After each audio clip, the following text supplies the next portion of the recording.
اور ناظرین دوسری جو آپ کو میں نے بات بتانی تھی کہ اسٹیبلشمنٹ کے ہاتھ بار بار یہ بات ہے کہ آج ابھی بھی شاید وہ جلسہ جاری ہوگا لاہور میں ہونے والا. ناظرین پوری نون لیگ نے زور لگا دیا ہے کہ لاہور میں لبرٹی چوک میں ایک بہت بڑا اکٹھ کیا جائے یوم تشکر کے حوالے سے.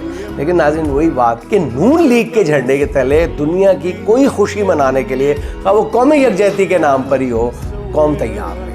قوم ان سے نفرت کر بیٹھی, قوم ان سے نفرت کرنے لگی ہے. ان کی شکلیں دیکھ کے چڑھ گئی ہے قوم نون لیگ. ہر لیڈر کو کہا گیا تھا کہ 50 بندے لے کے آنے ہیں. 50 تو کیا کسی یو سی سے بھی 5 سے زیادہ بندے نہیں آئے. اور ناظرین آپ یقین جانیے پوری سچائی اور ایمانداری کے ساتھ آپ کی خدمت میں عرض کر رہا ہوں کہ ہر یو سی سے 5 بندے تو آئے لیکن وہ صرف اپنی تصویر کھنچوا کر واپس چلے.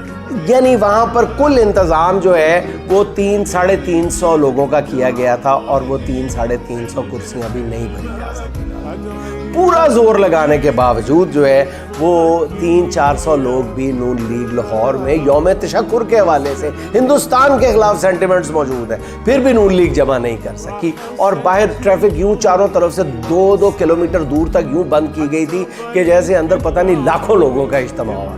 اور اس سے اگلی بات یہ 300-400 لوگ بھی کون تھے ناظرین؟